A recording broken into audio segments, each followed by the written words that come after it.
محترم ساتھیوں،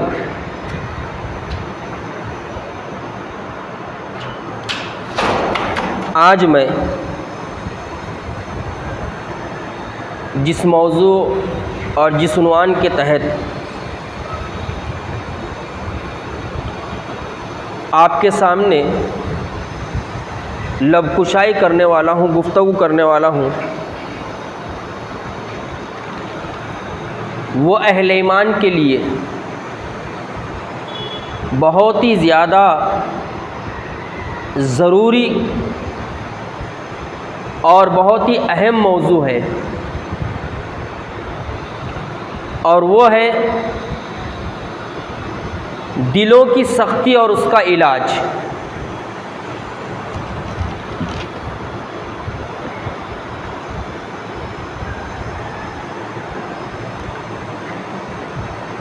کیا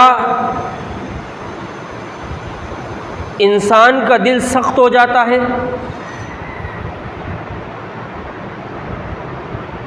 جی ہاں،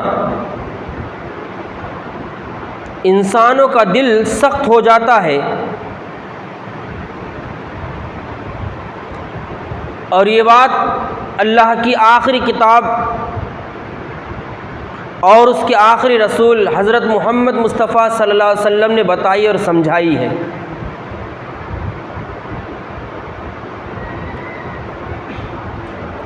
پھر دلوں کو نرم کرنے کا نسخہ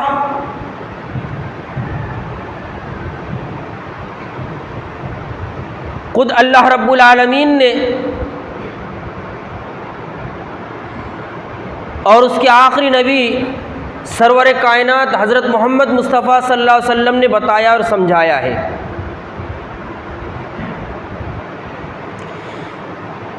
یہ ہمارا المیہ ہے، ہمارے لیے بہت افسوس کا مقام ہے کہ مسلمانوں کی اکثریت دلوں کی سختی میں مبتلا کر دی گئی ہے۔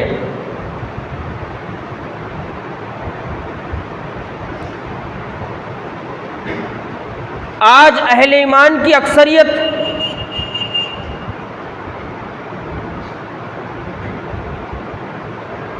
ان کے دل اتنے سخت ہو گئے ہیں، اتنے پتھر ہو گئے ہیں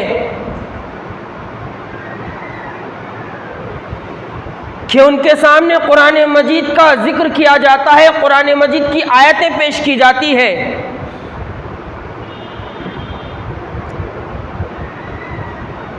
ان کے سامنے جہنم کا تذکرہ کیا جاتا ہے، جنتوں کی نعمتیں گنائی جاتی ہیں،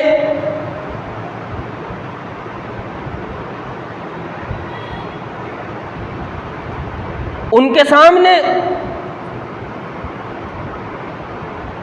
قبر کے عذابات کو رکھا جاتا ہے، موت کی سختی کو بیان کیا جاتا ہے،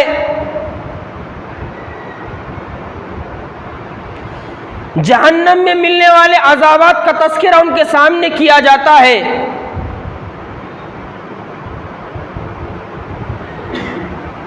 لیکن ہمارے دل ہیں کہ نرم ہونے کے لیے تیاری نہیں ہے۔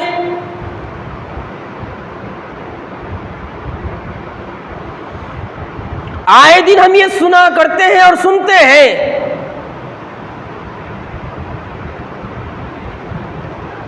کہ ہمارا فلاں دوست تھا، ہمارا فلاں رشتہ دار تھا،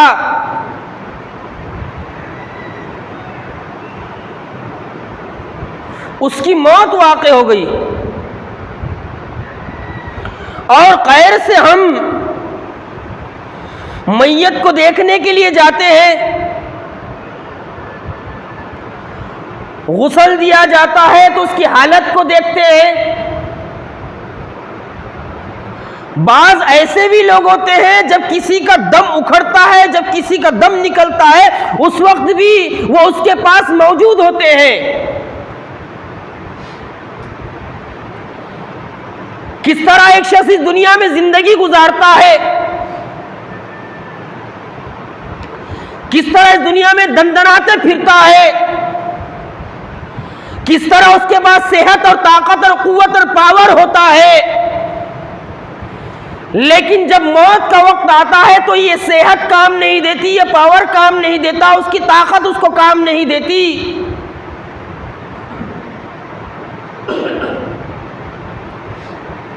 پھر جب اس کو گڑھے میں اتارا جاتا ہے، ہم نظارہ کرتے ہیں کہ زندگی بھر جس دنیا کے لیے وہ جیتا رہا، جس دنیا میں وہ مگن رہا، جس دنیا کو جمع کرنے کی کوشش کرتا رہا، جس دنیا میں رہتے ہوئے بینک بیلنس کو بڑھانے کی کوشش کرتا رہا، وہ سارا سرمایہ اس سے چھوٹ جاتا ہے، اور پھر اس مٹی کے نیچے چلا جاتا ہے کہ جب وہ زندہ ہوتا ہے تو مٹی اپنے جسم پر، اپنے کپڑوں پر گرنا برداشت نہیں کرتا۔ لیکن یارو ہم وہ نظارہ بھی دیکھتے ہیں کہ جب اسی شخص کو قبر میں اتارا جاتا ہے تو ہم اپنے ہاتھوں سے مٹی ڈالتے ہیں۔ یہ موت کے نظارے بھی ہمارے دلوں کو نرم کرنے کے لیے جاگزی نہیں ہو رہے ہیں، حالانکہ عقل مندوں کے لیے موت کے نظارے کافی ہوتے ہیں کہ وہ اپنے آپ کو بدلیں، اپنے آپ کو تبدیل کریں، اپنی زندگی کے رخ کو موڑنے کی کوشش کریں۔ لیکن افسوس کا مقام ہے کہ ہمارے دل اتنے سخت ہو گئے ہیں، اتنے پتھر ہو گئے ہیں کہ دنیا میں اتنے نظارے دیکھنے کے باوجود بھی ہمارے دلوں میں نہ اللہ کی کتاب سے محبت پیدا ہوتی ہے، نہ اللہ کی یاد سے ہمارا تعلق جڑتا ہے، نہ اللہ کے گھروں سے ہمارا حقیقی تعلق پیدا ہوتا ہے۔ ضروری ہے کہ ہم یہ دلوں کی سختی کو جانیں کہ آخرکار دل سخت کیوں ہوتے ہیں، اس کی وجوہات کیا ہے، اور میں اور آپ اپنے دلوں کو نرم کریں۔ اسی لیے آج کے جمعہ کے لیے میں نے یہ موضوع اور یہ ٹاپک چنا ہے تاکہ ہم سب مل کر دلوں کی سختی کو جانیں اور پہچانیں کہ دل سخت کیوں ہوتے ہیں اور اس کا علاج کیا ہے۔ اس کا علاج کیا ہے؟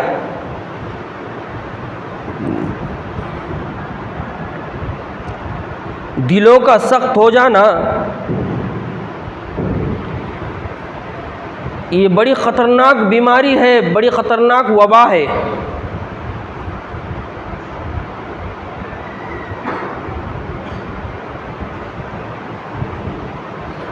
سوال یہ پیدا ہوتا ہے کہ ہم پہچانیں گے کیسا کہ ہمارے دل سخت ہو گئے؟ میں اور آپ پہچانیں گے کیسا کہ ہمارے دل سخت ہو گئے؟ اس کی موٹی مثال یہ ہے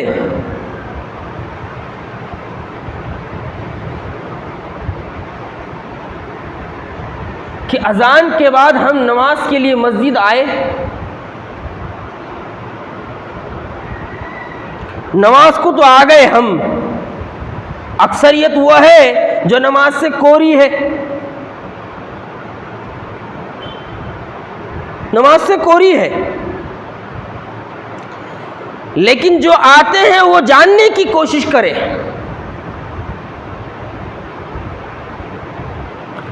ہمارے دل اگر نماز کو آنے کے بعد نماز میں لگتے ہیں،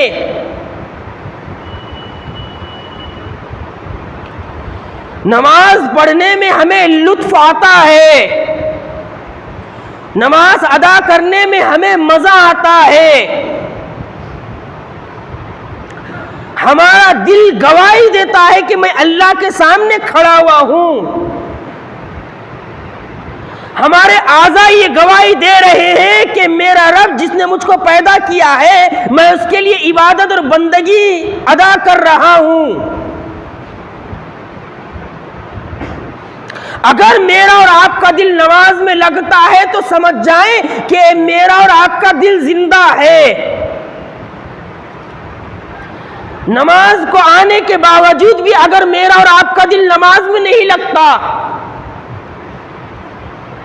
ہم کو یہ فکر کھائی جاتی ہے کہ کب کب نماز ختم ہو جائے، امام سلام پھیرتے ہی میں مسجد سے باہر نکل جاؤں، میں مسجد سے باہر نکل کر فلاں کام انجام دے دوں، مجھے فلاں جگہ پر جانا ہے، پہنچنا ہے، اور سلام پھیرتے ہی ہم مسجد سے رفو چکر ہو جاتے ہیں اور ہمارے خیالات نماز کے بجائے دنیا ہی میں لگے رہتے ہیں، تو سمجھ جائیں کہ ہمارا دل گڑبڑ ہو چکا ہے، گڑبڑ ہو چکا ہے، ہمارے دلوں میں سختی پیدا ہو چکی ہے۔ قرآن مجید پڑھ کر سنایا جا رہا ہے، اس کی آیتیں سنائی جا رہی ہے، قرآن مجید کی آیتیں سننے میں میرا اور آپ کا اگر دل لگتا ہے تو سمجھ جاؤ میرا اور آپ کا دل زندہ ہے۔ اور اگر یارو اللہ کا کلام پڑھ کر سنایا جا رہا ہے، ہمارا دل اللہ کے کلام کے سننے میں نہیں لگتا، مجھے اور آپ کو ہوش کے ناخن لینے چاہیے کہ ہمارے دل مردہ ہو چکے ہیں، اور سب سے پہلے مجھے اور آپ کو اللہ رب العالمین سے زندہ دل مانگنا چاہیے کہ اللہ ہمیں وہ دل عطا فرما کہ تیری کتاب کی آیتوں کا اثر اس پر ہو، اے اللہ ہمیں وہ دل عطا فرما تیرے ذکر میں جس کو جو ہے لذت محسوس ہوتی ہو، رب العالمین ہمیں زندہ دل عطا فرما، ہمیں زندہ دل عطا فرما۔ ہم کما رہے ہیں، کمانا بری بات نہیں ہے، ضروری ہے، کمانا ضروری ہے، لیکن ہم کما اس طرح رہے ہیں کہ حلال اور حرام کی قید سے آزاد ہو کر کما رہے ہیں۔ تھوڑی سی دنیا کے لیے، تھوڑی سی دنیا کے عیش کے لیے، بڑے مکان کے لیے، بڑے کاروبار کے لیے، جلدی مالدار بننے کے لیے، جلدی لاکھوں پتی اور کروڑ پتی بننے کے لیے اگر ہم سودی کاروبار کا لین دین کر رہے ہیں، سودی کاروبار میں لگے ہوئے ہیں، تو سمجھ جائیں ہمارے دل سخت ہو چکے ہیں۔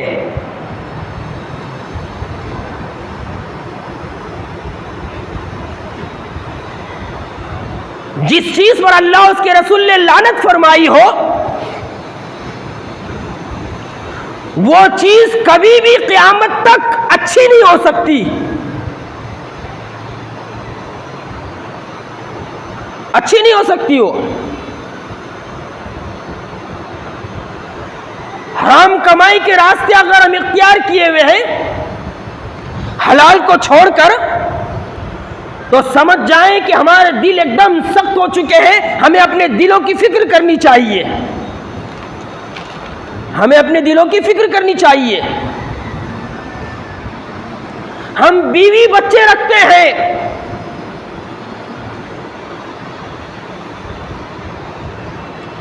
شوق سے ہم نے شادیاں کی ہیں،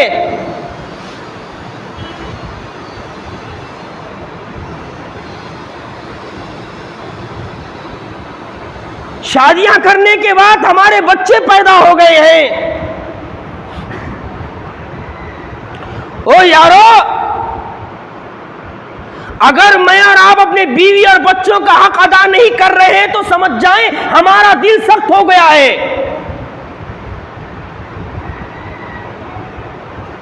نکاح کر لینا، شادی کر لینا کوئی بڑی بات نہیں ہے۔ کسی کی بیٹی کو لا کر اس سے پیدا ہونے والے بچوں کا اور اس بیوی کا اگر میں اور آپ صحیح طریقے سے اللہ نے ہمیں جتنی طاقت دی ہے اس کا حق ادا نہیں کر رہے تو سمجھ جائیں ہمارے دل سخت ہو گئے ہیں. ہمارا پڑوسی ہے, ہماری حرکتوں کی وجہ سے وہ ہم سے خوش نہیں ہے. کبھی ہم پڑوسی کی دیوار میں سوراخ کر دیتے ہیں تو کبھی اس کی دیوار میں نالی بنا دیتے ہیں, تو کبھی اپنے پڑوسی کو گالیاں گلوچ کرتے ہیں. اگر ہمارا پڑوسی ہم سے خوش نہیں ہے تو سمجھ جائیں کہ ہمارے دل سخت ہو گئے ہیں. ہمیں چاہیے کہ ہم اپنے دلوں کو نرم کریں.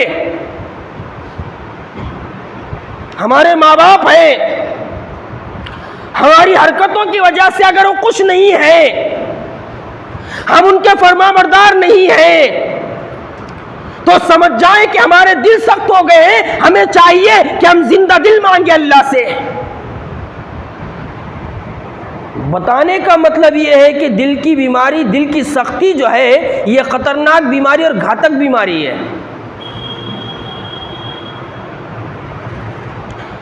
اچھا, یہ بیماری آج ہم کو ہی نہیں لگی ہے, بلکہ ہم سے پہلی جو قومیں گزری ہے, خاص کر جو بنی اسرائیل گزری ہے, دل کی سختی کی بیماری بنی اسرائیل کو بھی لگ گئی تھی, جس کا ذکر اللہ رب العالمین نے اپنی آخری کتاب میں بیان فرمایا ہے. کیا اللہ رب العالمین نے ارشاد فرمایا؟ ذرا غور سے سنیں. اللہ رب العالمین نے ارشاد فرمایا, پہلا پارہ ہے سورۃ البقرہ, اللہ تعالیٰ ارشاد فرماتا ہے ثم قست قلوبکم من بعد ذلک فہی کالحجارۃ او اشد قسوۃ وان من الحجارۃ لما يتفجر منه الانہار وان منها لما يشقق منه الماء وان منها لما يهبط من خشیۃ اللہ وما اللہ بغافل عما تعملون. اللہ رب العالمین نے بنی اسرائیل کے دل کی سختی کو بیان فرمایا ہے. کیوں بیان فرمایا ہے؟ تاکہ ہم نصیحت حاصل کریں. انہوں نے جو رویہ اختیار کیا ہے وہ رویہ ہم اختیار نہ کریں. افسوس کا مقام یہ ہے کہ ہم بنی اسرائیل سے ایک ہاتھ آگے چل رہے ہیں. کیا ارشاد فرمایا اللہ رب العالمین نے؟ اے بنی اسرائیل, تمہارے دل سخت ہو گئے ہیں, تمہارے دل پتھر کی طرح ہو گئے ہیں. اللہ نے پتھر کی مثال دی. آگے اللہ رب العالمین نے کیا ارشاد فرمایا معلوم؟ بلکہ پتھر سے بھی زیادہ سخت ہو گئے ہیں. اللہ رب العالمین اپنی آخری کتاب کے ذریعے سے یہ بتا رہا ہے اور سمجھا رہا ہے کہ بنی اسرائیل کے دل کتنے سخت ہو گئے تھے, پتھر سے بھی زیادہ سخت ہو گئے تھے. حالانکہ اللہ رب العالمین نے پتھروں کی کیفیت کو بیان فرمایا ہے. یارو, دلوں کا سخت ہو جانا یہ تمام خرابیوں کی جڑ ہے. جب دل خراب ہوتا ہے تو انسان کے اعضاء اور جسم خود بخود خراب ہو جاتے ہیں, اور جب دل صحیح ہو جاتا ہے تو انسان کے اعضاء اور جسم خود بخود صحیح ہو جاتے ہیں.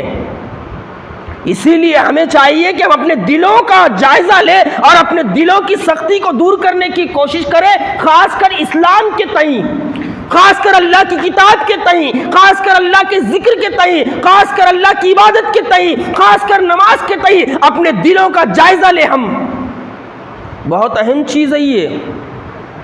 اللہ نے آگے ارشاد فرمایا تمہارے دل پتھر کی طرح سخت ہو گئے ہیں, بلکہ پتھر سے بھی زیادہ.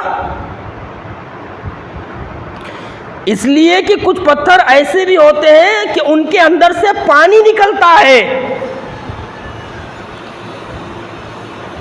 وہ پھوٹ پڑتے ہیں اور ان کے اندر سے پانی کے چشمے جاری ہو جاتے ہیں. پتھر ہونے کے باوجود وہ پھوٹ جاتے ہیں اور ان کے اندر سے انسانوں کی غذا پانی نکل جاتا ہے.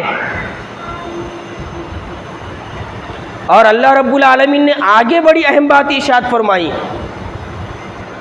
اور کچھ ایسے بھی پتھر ہوتے ہیں کہ اللہ تعالیٰ کے ڈر کی وجہ سے, اللہ تعالیٰ کے خوف کی وجہ سے وہ پھٹ پڑتے ہیں, پھٹنے لگتے ہیں.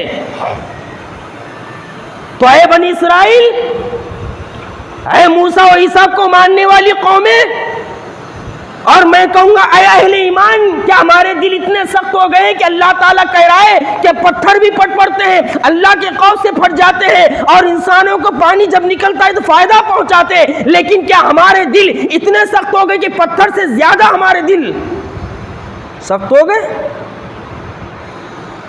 دوسرے مقام پہ اللہ رب العالمین نے کیا ارشاد فرمایا، ذرا غور سے سنیے، بڑی اہم چیز ہے، دیکھیے یہ بڑا اہم موضوع ہے، یہ ہر مسلمان کے لیے ضروری ہے موضوع، ہر مسلمان کے لیے۔ اللہ نے دوسرے مقام پر کیا ارشاد فرمایا، اے نبی، ہم نے آپ سے پہلے بہت سارے نبی بھیجے، بہت سارے رسول بھیجے، قوموں کی طرف، قبیلوں کی طرف، ان کی امتوں کی طرف۔ جب ان قوموں نے رسولوں کی بات نہیں مانی، رسولوں کی نافرمانی کا راستہ اختیار کیا، ایک اللہ وحدہ لا شریک کی توحید کو اپنانے کے بجائے جب وہ اللہ کی ذات میں، صفات میں، اختیارات میں شرک کرنے لگے تو کیا ہوا؟ تو ہم نے ان کے اوپر عذاب نازل کیا۔ ہم سے پہلے کئی قومیں گزری، اللہ رب العالمین نے ان کے اوپر کئی طرح کے عذابات نازل فرمائے۔ اللہ رب العالمین نے یہ ذکر کیا کہ ہم نے ان کے اوپر عذاب نازل کیا جب انہوں نے ہمارے رسولوں کو جھٹلایا، ہمارے رسولوں کی نافرمانی کی، انہوں نے حق سے منہ موڑ لیا، صحیح بات سے منہ پھیر لیا، تو ہم نے عذابات نازل کر فرمائے، اور ان عذابات میں سے اللہ تعالیٰ کہہ رہا ہے ہم نے انہیں تنگ دستی میں مبتلا کر دیا اور انہیں بیماریوں میں ڈال دیا۔ قسم قسم کی بیماریاں ہم نے ان کے اوپر نازل فرمائی۔ کیا آج ہم یہ نظارہ نہیں دیکھ رہے ہیں پوری دنیا میں؟ غلط کہہ رہا ہوں؟ سر کی آنکھوں سے آج ہم پوری دنیا میں نظارہ دیکھ رہے ہیں کہ ایک بیماری ختم نہیں ہوتی کہ سینکڑوں بیماریاں لائن میں کھڑی ہو جاتی ہیں۔ کہیں یہ ہمارے اوپر اللہ کا عذاب تو نہیں ہے ہمارے اعمال کے کرتوتوں کی وجہ سے؟ آگے اللہ تعالیٰ نے ارشاد فرمایا کہ ہم نے ان کے اوپر تنگ دستی کا دروازہ کھول دیا، تنگ دستی کا عذاب نازل کیا، ہم نے انہیں بیماریوں میں مبتلا کیا، کئی قسم کی۔ کیوں بیماریوں میں مبتلا کیا؟ اس لیے تاکہ وہ اللہ کے سامنے گڑ گڑائیں، اپنے گناہوں کی معافی مانگے، اللہ کے سامنے توبہ کرے، اپنے گناہوں سے باز آئے، رسولوں کا راستہ اختیار کرے، اللہ تعالیٰ کی وحدانیت کو اختیار کرے، اللہ کی توحید کو اختیار کرے، تاکہ وہ اللہ کے سامنے رو کر گڑ گڑا کر اپنے گناہوں کی معافی مانگے۔ اس لیے ہم نے عذابات نازل فرمائے۔ اور آگے اللہ تعالیٰ نے ارشاد فرمایا اور ان کے دل اور زیادہ سخت ہو گئے، انہوں نے توبہ نہیں کی، وہ روئے نہیں، وہ گڑ گڑائے نہیں، اپنے گناہوں کی معافی نہیں مانگی، تو اللہ تعالیٰ نے کیا کرا؟ اللہ تعالیٰ نے ان کے دلوں کو سخت کر دیا۔ اور یہی بات اللہ نے دوسرے مقام پر ارشاد فرمائی فَلَمَّا زَاغُوا أَزَاغَ اللَّهُ۔ او یارو اللہ کا قانون یاد رکھے ہم، فَلَمَّا زَاغُوا أَزَاغَ اللَّهُ، جب کوئی ٹیڑھا ہوتا ہے تو اللہ تعالیٰ اس کے دل کو ٹیڑھا کر دیتا ہے، اور دل کا ٹیڑھا ہونا سمجھ جاؤ ہدایت سے محرومی کا سبب ہے۔ جن کے دل ٹیڑھے کر دیے جاتے ہیں، جن کے دلوں کو اللہ ٹیڑھا کر دیتا ہے، وہ ہدایت سے محروم ہو جاتے ہیں۔ اس لیے مجھے اور آپ کو چاہیے ہم اپنے دلوں کی فکر کریں، اپنے دلوں کو ٹیڑھا ہونے سے بچانے کی فکر میں لگے رہے۔ دنیا چلے جائے گی پھر لوٹ کر آ جائے گی، لیکن اگر زندگی چلے گئی لوٹ کر آنے کا کوئی دوبارہ چانس نہیں دے گی۔ اسی لیے ہمیں چاہیے کہ ہم اپنے دلوں کا جائزہ لے کر اس کی سختی کو دور کرنے کی کوشش کریں۔ اور پھر اللہ رب العالمین نے آگے کیا ارشاد فرمایا؟ شیطان نے ان کے برے کاموں کو اور سجا کر پیش کر دیا، شیطان نے تھپکی دیا، شیطان نے شاباشی دی، ارے ٹینشن نہیں لینے کا، تم جو کچھ کر رہے ہو سب صحیح ہے۔ آج بھی شیطان ہم کو یہ تھپکی دیے ہوئے ہے کہ تم جو کچھ کر رہے ہو صحیح ہے، چاہے وہ قرآن و سنت کے خلاف ہو یا سورہ قرآن و سنت کی روشنی میں صحیح ہو۔ کتنی حقیقت اللہ تعالیٰ نے اپنی آخری کتاب میں بیان فرمائی ہے یارو. اور انہیں اپنے برے کام بھی اچھے معلوم ہوتے ہیں. جب انسان گناہوں میں لت پت ہو جاتا ہے، باز نہیں آتا گناہوں سے، تو اس کے برے کام شیطان اس کو اچھے بنا کر پیش کرتا ہے اور وہ برے کام انسان کو اچھے لگنے لگتے ہیں. یاد رکھے اچھے طریقے سے، جب انسان کو اپنے گناہ نہ لگے، کیا کہہ رہا ہوں ذرا غور سے سنیں. جب میرے اور آپ کے گناہ ہم اپنے آپ کو گناہ نہ لگنے لگے، اپنی غلطی نہ لگنے لگے، تو ہم سمجھ لیں کہ ہمارے دل اللہ رب العالمین نے سخت کر دیے ہیں. اسلام نے دلوں کو بڑی اہمیت دی ہے. اسلام نے دلوں کو بڑی اہمیت دی ہے. دل صحیح تو ہر چیز صحیح، دل بگڑا تو ہر چیز بگڑ جائے گی. یوں سمجھ لو جس کا دل بگڑ گیا وہ زندہ رہتے ہوئے بھی زندہ لاش ہے. زندہ لاش کے سوا کچھ بھی نہیں ہے.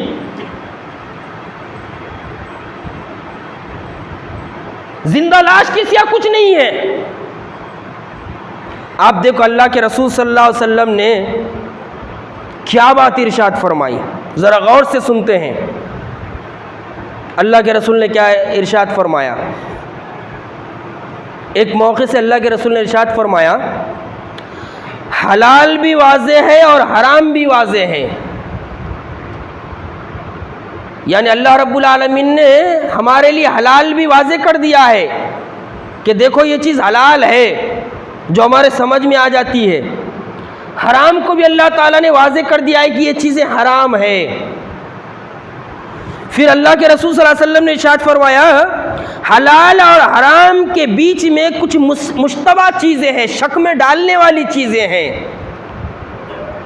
کچھ چیزوں کو اللہ رب العالمین نے ایسے رکھا ہے کہ نہ ان کا حلال ہونا واضح ہے اور نہ ان کا حرام ہونا واضح ہے. اب اللہ کے رسول آگے کیا ارشاد فرما رہے ہیں؟ اللہ کے رسول صلی اللہ علیہ وسلم آگے ارشاد فرما رہے ہیں، جو کوئی ان مشتبہ شک میں ڈالنے والی چیزوں سے اپنے آپ کو بچا لے، اس نے اپنے دین کو بچا لیا.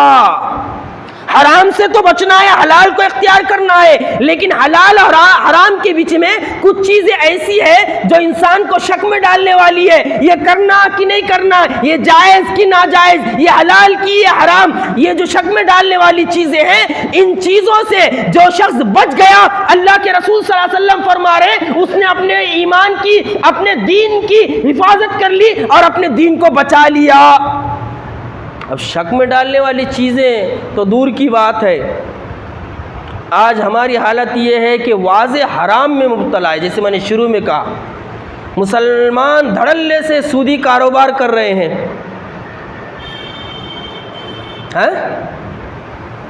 سودی کاروبار کر رہے ہیں اور اس کو حرام بھی نہیں مان رہے، سبج کر رہے. اللہ کے رسول کیا فرما رہے؟ دیکھو، حلال بھی واضح، حرام بھی واضح ہیں، دونوں کے بیچ میں شک میں ڈالنے والی چیزیں. جو شک میں ڈالنے والی چیزوں سے بچ گیا اس نے اپنے ایمان کو کیا کرا؟ بچا لیا. پھر اللہ کے رسول صلی اللہ علیہ وسلم نے ارشاد فرمایا، اور جو مشتبہ چیزوں میں پڑ گیا، شک میں ڈالنے والی چیزوں میں پڑ گیا، وہ حرام کو بھی اختیار کر لے گا. وہ حرام کو بھی اختیار کر لے گا. صحابہ اکرام کی یہ شان تھی کہ وہ شک میں ڈالنے والی چیزوں سے اپنے آپ کو بچایا کرتے تھے. اسی لیے اللہ کے رسول صلی اللہ علیہ وسلم نے ارشاد فرمایا، جو چیز تمہیں شک میں ڈالے اس کو چھوڑ دو اور اس چیز کی طرف آؤ جو تمہیں شک میں نہ ڈالے. حضرت ابوبکر صدیق رضی اللہ تعالیٰ عنہ بیٹھے ہوئے ہیں، غلام آیا، کھجور کی ٹوکری لایا اور کہا حضرت کھائیے. حضرت ابوبکر صدیق رضی اللہ تعالیٰ نے ایک دو کھجور اٹھائے، منہ میں ڈالے، کھانے لگے. غلام نے پوچھا آپ نے دریافت نہیں کیا، آپ نے پوچھا نہیں یہ کھجور میں کہاں سے لے کر آیا ہوں، کہاں سے لے کر آیا ہوں؟ کہاں سے لے کر آئے ہو؟ کہا جہالت میں نے ایک کی فال کھولا تھا، فال نکالا تھا۔ آج بھی بہت سارے مسلمان انا للہ و انا الیہ راجعون فال نکالنے والوں کے پاس جاتے ہیں، بیٹے کی شادی ہے فال نکال رہے، رشتہ نہیں ہو رہا فال نکال رہے، لڑکے والے دیکھ کے چل جا رہے فال نکال رہے، لڑکا 30 کا ہو گیا ایما شادی نہیں ہو رہی فال نکال رہے۔ فال نکالنے کا چکر زوروں پر ہے۔ کہا میں نے جہالت میں فال نکالا تھا اور میرے فال کے مطابق اس کا کام صحیح ہو گیا، اب اس نے جہالت کا جو فال نکالا تھا اس کے عوض مجھے یہ معاوضہ اب دیا ہے۔ تو حضرت ابوبکر صدیق رضی اللہ تعالیٰ عنہ کہنے لگے تیرا ستیہ ناس ہو، تو نے مجھے حرام کھلا دیا اور آپ نے اپنی انگلیاں حلق میں ڈال کر کھائی ہوئی کھجور کو منہ کے باہر کر دیا۔ اور آج ہمارا ذہن کیسا بنا ہوا ہے؟ کھانے سے مطلب بولے بھائی، وہ اپنے کو نہیں معلوم 10ویں کا ہے کہ 20ویں کا ہے، 40ویں کا ہے کہ برتھ ڈے کا ہے۔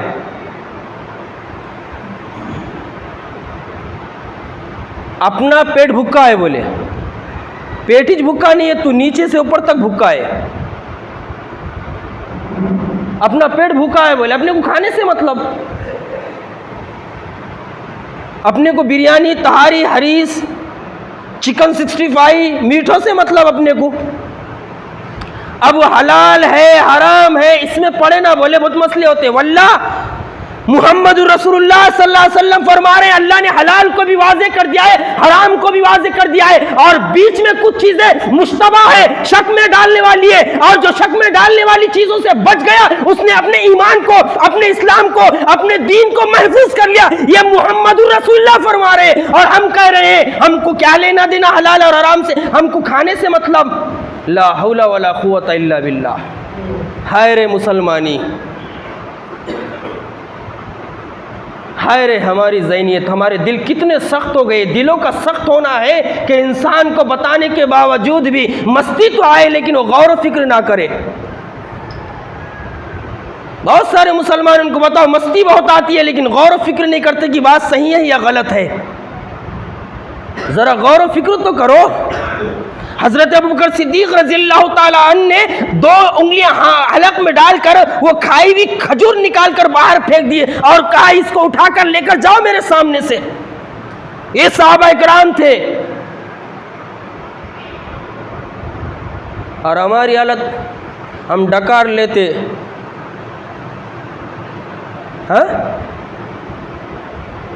ڈکار لینے کے بعد اللہ کا شکر بھی ادا نہیں کرتے، اور اللہ کا شکر ادا کریں گے کیسا جب پیٹ میں حرام جائے گا تو۔ آگے اللہ کے رسول نے کیا ارشاد فرمایا ذرا غور سے سنیں۔ پھر آپ صلی اللہ علیہ وسلم نے ارشاد فرمایا آگاہ رہو۔ آپ نے یارو آگاہ کیا، تنبیہ فرمائی، یہ جملہ بڑا اہم ہے، آگاہ رہو، الرٹ ہو جاؤ، میری بات پر دھیان دو، میں بڑی اہم بات بتا رہا ہوں۔ اللہ کے رسول فرمائے آگاہ رہو۔ انسان کے جسم کے اندر ایک حصہ ہے، گوشت کا ایک لوتھڑا ہے، گوشت کا ایک ٹکڑا ہے۔ اللہ کے رسول فرما رہے، بخاری اور مسلم کی روایت ہے، آگاہ رہو، انسان کے جسم کے اندر ایک حصہ ہے، ایک گوشت کا لوتھڑا ہے۔ پھر اللہ کے رسول صلی اللہ علیہ وسلم نے آگے فرمایا اگر وہ صحیح رہا تو پورا جسم صحیح رہے گا، اگر وہ صحیح رہا تو پورا جسم صحیح رہے گا، اور اگر وہ گڑبڑ ہو گیا، اگر وہ خراب ہو گیا، اگر وہ لٹ پٹ ہو گیا، اگر وہ کمزور ہو گیا، انسان کا پورا جسم کمزور ہو جائے گا۔ انسان زندہ ہونے کے باوجود زندہ لاش بن کر رہے گا، انسان بن کر نہیں رہے گا۔ بخاری اور مسلم کی روایت ہے۔ ہر مسلمان کے لیے موضوع ضروری ہے، دلوں کی سختی۔ ہمارے دل کتنے سخت ہو گئے ہیں، کرے ذرا نرم کرے، فرمان خدا سن کر، فرمان نبی سن کر نرم کرے اپنے دلوں کو۔ ایک دوسری روایت سنتے ہیں، آئیے دوسری روایت کی طرف۔ اللہ کے رسول صلی اللہ علیہ وسلم نے کیا ارشاد فرمایا؟ یہ مسلم شریف کی روایت ہے۔ اوپر کی جو روایت تھی وہ بخاری اور مسلم کی تھی، نیچے کی مسلم شریف کی ہے۔ اللہ کے رسول نے فرمایا، اللہ تمہاری صورتوں کو نہیں دیکھتا، اللہ تمہاری صورتوں کو نہیں دیکھتا اور نہ تمہارے جسم کو دیکھتا ہے۔ اب اس حدیث سے شیطان نے دھوکے میں ڈالا اور بہت سارے لوگوں نے یہاں تک کہنا شروع کر دیا، ارے بھائی دیکھو، بولے اللہ جب صورتوں کو نہیں دیکھتا داڑھی رکھنے کی کیا ضرورت ہے؟ واللہ کیا شیطان نے پن مارا؟ دیکھو شیطان نے کیسا انجیکشن دیا۔ دیکھو اس حدیث کی روشنی میں بہت سارے لوگ اس کا غلط مطلب نکالتے اور کہتے ہیں جب اللہ صورتوں کو نہیں دیکھتا، جسموں کو نہیں دیکھتا تو داڑھی رکھنے کی کیا ضرورت ہے؟ اس کی ضرورت ہی نہیں ہے۔ لیکن ذرا آگے سنیں، اللہ کے رسول صلی اللہ علیہ وسلم کیا ارشاد فرما رہے ہیں کہ اللہ تعالیٰ تمہاری صورتوں کو نہیں دیکھتا اور نہ تمہارے جسموں کو دیکھتا ہے، اللہ تعالیٰ تمہارے دلوں کو اور تمہارے اعمال کو دیکھتا ہے۔ اگر ہمارا دل صحیح ہو، اللہ کی یاد سے لبریز ہو، نبی کی یاد سے لبریز ہو، اسلامی تعلیمات سے لبریز ہو، یہ ہمارا دل ہم کو کچو کے دے گا کہ تیرا دل اللہ کی یاد سے لبریز ہے، نبی کی سنتوں سے لبریز ہے۔ اسی نبی نے کہا داڑھی رکھ، چہرے پر داڑھی ضرور رکھے گا، یہ زندہ دل ہونے کی علامت ہے یہ۔ تو لیکن غلط دلیل نکالنے کی کوشش کرتے ہیں بعض لوگ۔ جس کا دل زندہ ہوگا وہ داڑھی رکھنے پر اس کا دل مجبور کرے گا، ارے یہ تو میرے نبی کی سنت ہے۔ ان حدیثوں سے کیا پتہ چلتا ہے کہ اللہ رب العالمین نے، اسلام کے لانے والے نبی نے دل کو کتنی زیادہ اہمیت دی ہے، دلوں کو کتنی زیادہ اہمیت دی ہے۔ دلوں کا درست ہونا بڑا ضروری ہے، بڑا ضروری ہے۔ گاما پہلوان کا نام سنا آپ نے؟ گاما پہلوان، کیا نام تھا اس کا؟ بعض لوگوں نے اس کا نام بیان کیا ہے غلام رسول، مسلم تھا، غلام رسول نام تھا اس کا۔ 10 سال کی عمر میں اکھاڑے میں اتنے بیٹھک لگائے کہ بڑے بڑے پہلوانوں کو پیچھے چھوڑ دیا۔ 10 سال کی عمر میں گاما پہلوان نے، جس کا نام غلام رسول تھا۔ جیسے جیسے عمر بڑھی، ایک وقت وہ بھی آیا کہ انگلینڈ جا کر انگلینڈ کے پہلوانوں کو ہرا کر آیا، بڑا ڈیل ڈول والا، بڑا طاقتور پہلوان۔ انگلینڈ جا کے اس وقت کے انگلینڈ کے بڑے بڑے پہلوانوں کو دھول چٹائی اس نے اکھاڑے میں۔ لیکن وہ وقت بھی آیا جب اللہ تعالیٰ نے اسے عمرے کی توفیق عطا فرمائی، عمرے کی توفیق عطا فرمائی، اس نے عمرہ کیا۔ جب عمرے کو جانے لگا تو اس کے ساتھ ایک عالم دین تھے، اور کہا جاتا ہے کہ وہ عالم دین اس کی رہنمائی کے لیے تھے۔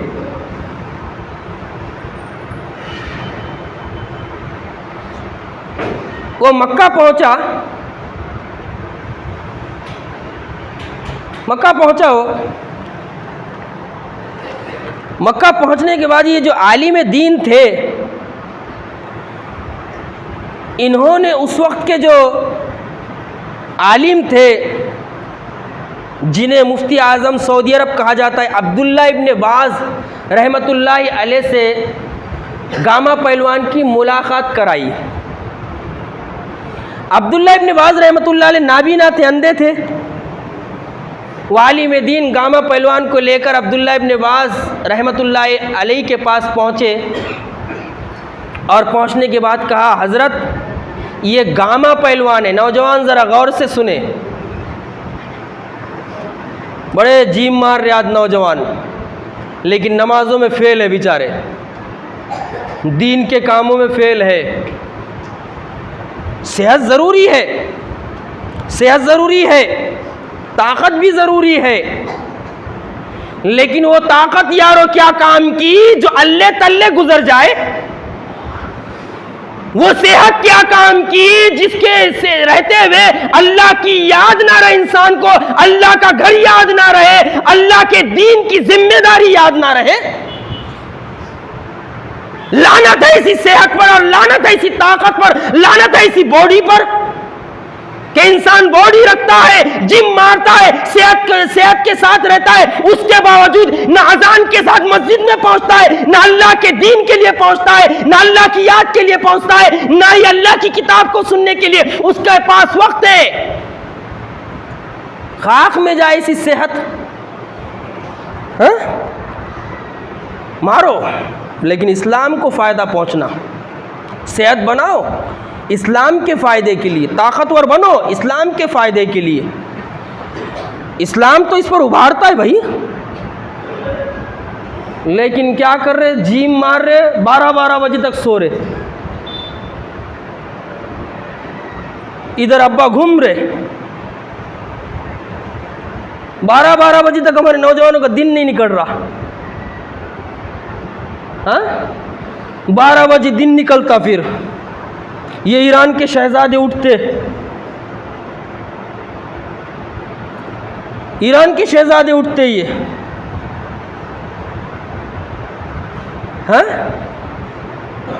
پھر اپنے ہاتھ سے کوئی کام بھی نہیں کرتا بیچارہ.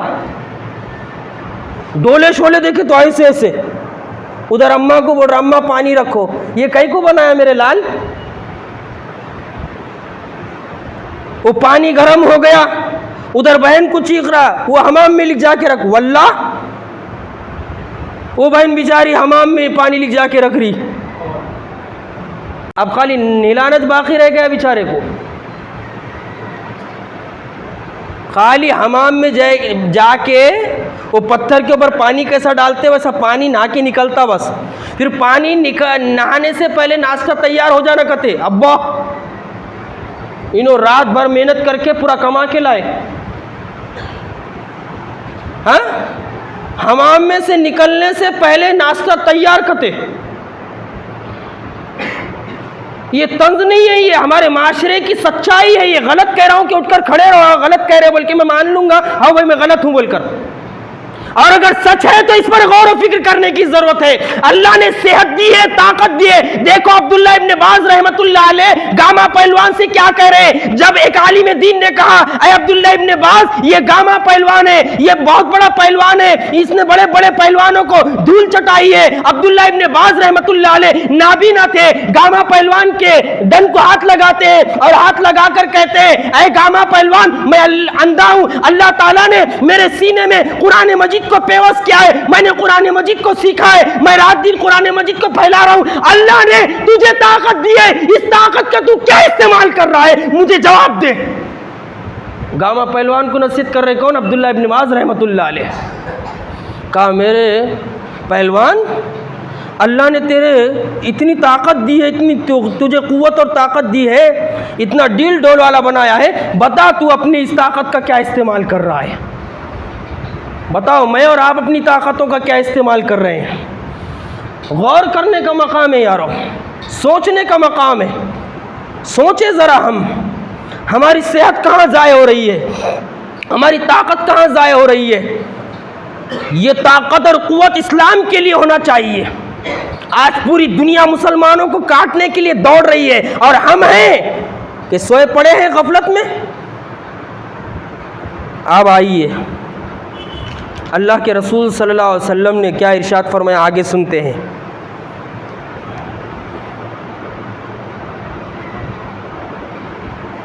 اس سے پہلے قرآن مجید کی آیت گوش گزار کرے کہ اللہ تعالیٰ نے اپنی آخری کتاب میں کیا ارشاد فرمایا.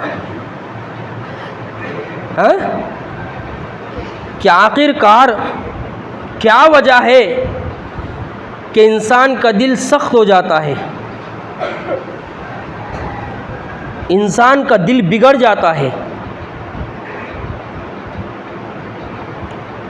اور بعض دفعہ تو انسان کا دل اتنا سخت ہو جاتا ہے، ابھی آپ نے خبر پڑھی ہوگی، ابھی حال میں ایک شوہر نے اپنی بیوی کو زندہ جلا دیا، انا للہ و انا الیہ راجعون۔ اتنے بھی دل سخت ہوتے ہیں انسان کے، واللہ اسلام کو ماننے والے۔ بچے رکھنے والی عورت کو زندہ جلا دیا، ہائے رے پتھر دل، ہائے رے سختی انسان کی، ہائے رے انا پرستی انسان کی۔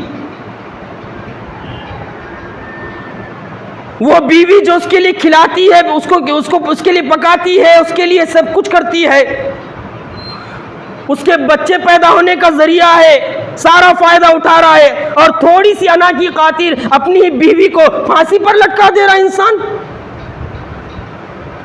اس سے زیادہ اور سخت دل کیا ہوں گے بھائی؟ ابھی حال میں ایک شوہر نے اپنی بیوی کو پھانسی پہ لٹکا دیا، انا للہ و انا الیہ راجعون۔ یہ کیوں ہو رہا ہے یارو؟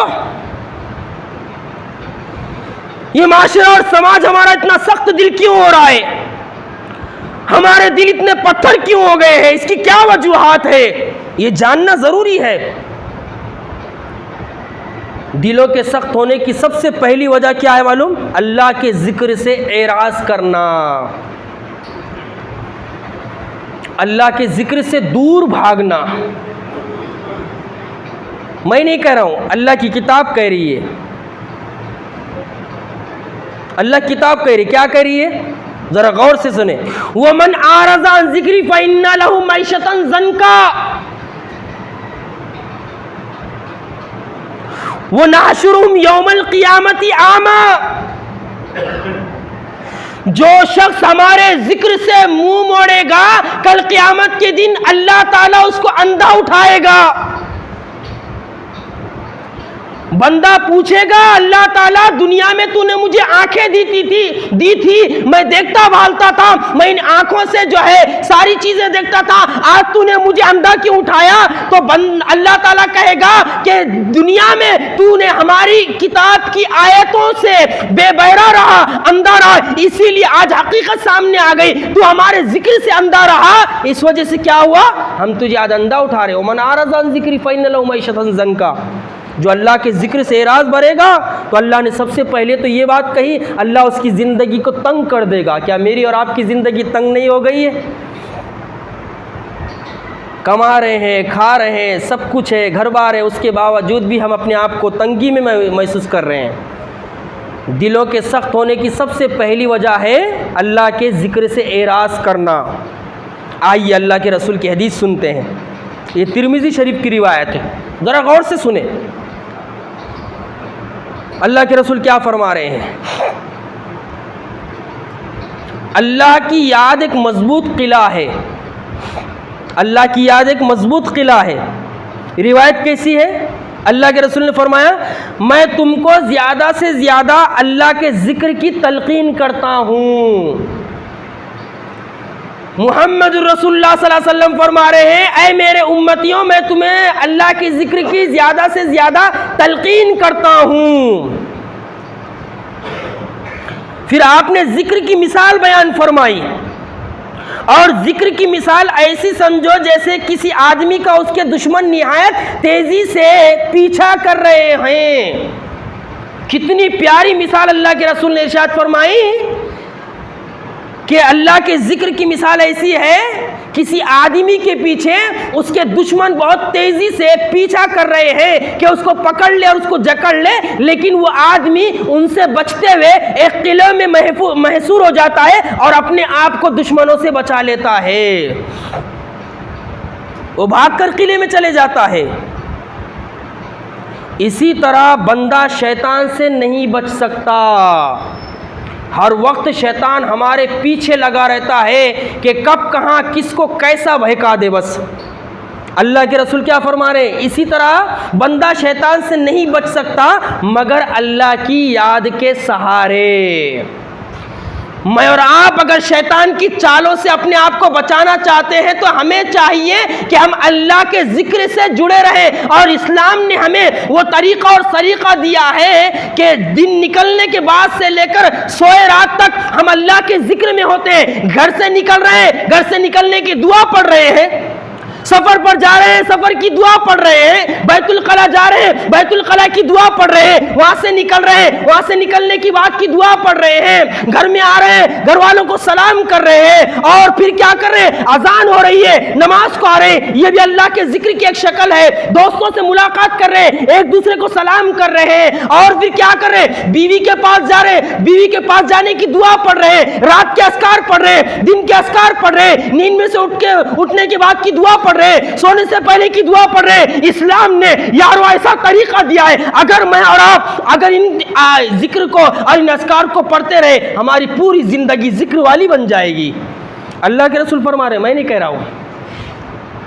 دیکھیں، شیطان کی چالوں سے کوئی نہیں بچ سکتا مگر وہ جو اللہ کی یاد میں لگا ہوا ہو۔ اور کہوں ایک بات، ذرا غور سے سنیں، اللہ جب کسی سے ناراض ہوتا ہے، غور سے سنیں، اللہ جب کسی سے ناراض ہوتا ہے روزی نہیں چھینتا، روزی نہیں چھینتا، روزی تو وہ اپنے باغیوں کو بھی دے رہا ہے نا، جو ہندوستان کو بیچ رہے ہیں ان کو تو زیادہ دے رہا۔ اللہ کے پاس اس کی کوئی اہمیت نہیں ہے، حیثیت نہیں ہے۔ اللہ جب کسی سے ناراض ہوتا ہے رزق نہیں چھینتا، اللہ جب کسی سے ناراض ہوتا ہے اس کا تعلق اپنے گھر سے کاٹ دیتا ہے۔ بڑا اہم جملہ ہے، یاد رکھیں اچھے طریقے سے۔ اللہ جب کسی سے ناراض ہوتا ہے اپنی یاد سے کاٹ دیتا ہے۔ اللہ جب کسی سے ناراض ہوتا ہے اپنی کتاب کی یاد سے کاٹ دیتا ہے، اپنے کتاب سے اس کا تعلق ختم کر دیتا ہے، رزق نہیں روکتا اس کا۔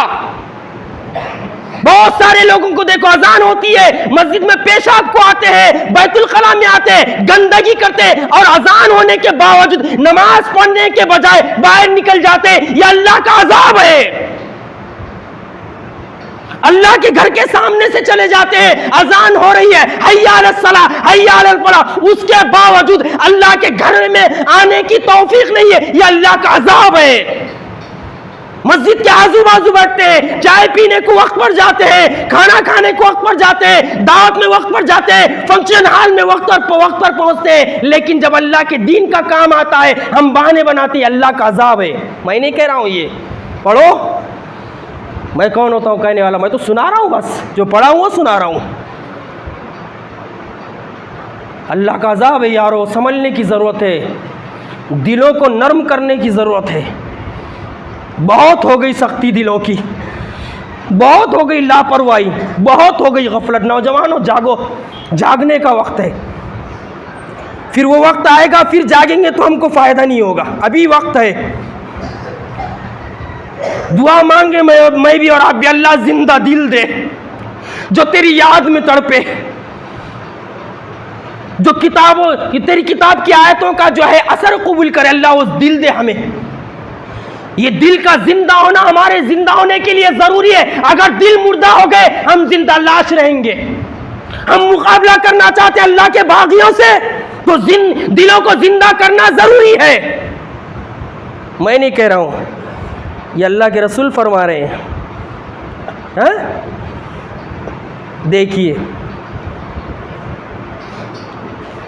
اب اس کے بعد دوسری وجہ دیکھتے ہیں۔ دلوں کے زندہ ہونے، دلوں کے سخت ہونے کی پہلی وجہ کیا ہے؟ اللہ کے ذکر سے اعراض کرنا۔ دوسری وجہ کیا ہے؟ دوسری وجہ ہے دنیا سے محبت۔ ہائے رے یہ دنیا، دنیا سے محبت دلوں کے سخت ہونے کی دوسری وجہ ہے۔ آخری بات بتاؤں گا، یہ سلسلہ انشاءاللہ آئندہ جمعہ کو بھی رہے گا۔ آئیے جانیے، یہ باتیں سب سے پہلے میرے لیے، اس کے بعد آپ کے لیے۔ ہم سب اپنے دلوں کو زندہ کریں، ہم سب کے لیے ضروری ہے۔ دوسری وجہ کیا ہے دلوں کے سخت ہونے کی؟ دنیا سے محبت۔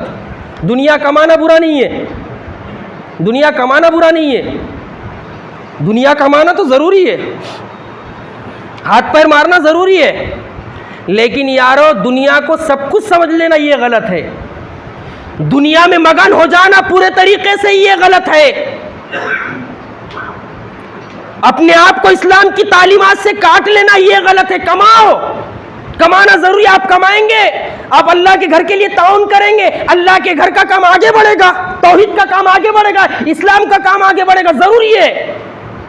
اور آپ میں سے ہر ایک اپنی استطاعت کے مطابق اللہ کے گھروں کے لیے تعاون کرتے رہے، دیکھیں اسلام کا کام کیسے بڑھے گا۔ لیکن کمانا اس طرح نہیں ہے کہ ہم اللہ کو بھول جائیں اور اللہ کی کتاب سے پرے ہو جائے اور اسلامی تعلیمات سے دور ہو جائے۔ ایسا کمانا یہ انسان کو فائدہ نہیں پہنچائے گا بلکہ نقصان دہ ہے۔ آئیے آخری حدیث سنتے ہیں، غور سے سنیں۔ دوسری وجہ کیا ہے دلوں کے سخت ہونے کی؟ دنیا سے محبت۔ حضرت ثوبان رضی اللہ تعالیٰ عنہ کہتے ہیں اللہ کے رسول صلی اللہ علیہ وسلم نے ارشاد فرمایا، یہ حدیث جب بھی پڑھتا ہوں یا جب بھی سناتا ہوں ایسا لگتا اللہ کے رسول ہمارے درمیان موجود ہے اور حالات دیکھ کر یہ حدیث بیان کر رہے، حالات دیکھ کر بیان کر رہے۔ اللہ کے رسول صلی اللہ علیہ وسلم نے ارشاد فرمایا، اے میری امت کے لوگوں، کیا نبی تھا، کیا محبت تھی ہم سے، کہاں کہاں بچایا اس نبی نے، بس سننے کی ضرورت ہے بس۔ اے میری امت کے لوگوں، ایک زمانہ تمہارے اوپر ایسا آئے گا کہ ساری قومیں تم پر ٹوٹ پڑیں گی، ساری قومیں تمہیں مٹانے کے لیے تمہارے اوپر ٹوٹ پڑیں گی، تمہیں ختم کرنے کے لیے، لیکن یاد رکھے ہم کو کوئی ختم نہیں کر سکتا، کیونکہ رسول اللہ کے رسول کا فرمان ہے، قرآن مجید کا بھی فرمان ہے، جب تک اس دنیا میں ایک اللہ والا رہے گا اللہ تعالیٰ اس کے عوض اس دنیا کو چلائے گا۔ ابھی تو زندہ ہے، ہم ہیں کہ نہیں ہے انشاءاللہ، اور جو مردہ ہو چکے وہ اپنے آپ کو زندہ کر لیں گے انشاءاللہ۔ لیکن یہ حدیث سنیں ذرا، ساری کی ساری قومیں تم پر ٹوٹ پڑیں گی، جیسے کھانے والے اپنے دسترخوان پر ٹوٹ پڑتے ہیں، جیسے بھوکے دسترخوان پر ٹوٹ پڑتے ہیں، اسی طرح دیگر قومیں تمہیں مٹانے کے لیے تمہارے اوپر ٹوٹ پڑیں گی۔ اللہ کے رسول نے مثال بیان فرمائی۔ صحابہ نے دریافت کیا، اے اللہ کے رسول، کیا اس وقت ہماری تعداد کم ہوگی؟ آج ہماری تعداد کم ہے، آپ پڑھے لکھے لوگ بیٹھے والے آپ جانتے ہیں خالی ہندوستان میں ہماری تعداد کتنی ہے۔ صحابہ نے دریافت کیا، کیا بہترین سوال تھا، دیکھو صحابہ کرام کا۔ صحابہ نے دریافت کیا، اللہ کے رسول کیا اس وقت ہماری تعداد کم ہوگی؟ آپ نے فرمایا نہیں، بلکہ تمہاری تعداد تو بہت ہوگی، تم کثیر تعداد میں ہوں گے، تمہاری تعداد کا اندازہ نہیں ہوگا کہ تم کتنے ہوں گے، لیکن تمہاری مثال سیلاب کے جھاگ کی طرح ہو جائے گی۔ سمندر بڑا نظر آئے گا، اس کے اوپر جھاگ جو ہوگا وہ بھی بہت نظر آئے گا، لیکن جب سامنے اس کے جایا جائے گا وہ جھاگ کوئی فائدہ پہنچانے والا نہیں ہوگا۔ ہماری تعداد بہت ہے، لیکن اللہ کے رسول آگے کیا فرما رہے ہیں؟ تمہارے دشمنوں کے دلوں سے اللہ تعالیٰ تمہارا رعب دبدبہ ختم کر دے گا۔ کیا آج ہمارے دشمنوں کے دلوں سے ہمارا رعب دبدبہ ختم نہیں ہو گیا؟ اس دنیا نے وہ بھی دور دیکھا ہے، مسلمانوں کی وہ بھی شان دیکھی ہے، جب ایک خاتون نے آواز لگائی تھی، ایک خاتون نے آواز لگائی تھی، ہائے معتصم باللہ، معتصم کہاں ہو تو؟ ایک مسلم خاتون کی عزت لوٹنے کے لیے درندے جمع ہوئے ہیں اور تم ہے کہاں؟ اور جب خبر پہنچی مسلمانوں کے امیر کے پاس کہ خاتون مصیبت میں پڑی ہوئی ہے، خاتون جو ہے پریشانی میں پڑی ہوئی ہے، اور اس خاتون کے بچاؤ کے لیے اس حکمراں نے گھوڑے کو ایل لگائی اور اس وقت تک نہیں روکا جب تک وہ خاتون کے پاس نہیں پہنچ گیا، اور جب تک اس کی عزت بچا کر اس کو واپس نہیں لا لیا تب تک وہ خاموش نہیں بتا۔ دنیا نے یہ نظارہ بھی دیکھا یارو، ہم تو وہ ہیں، دشت تو دشت ہے، دریا بھی نہ چھوڑے ہم نے، بہتے ظلمات میں دوڑا دیے گھوڑے ہم نے، لیکن آج ہمارا دشمن ہم پر ٹوٹ پڑا ہے۔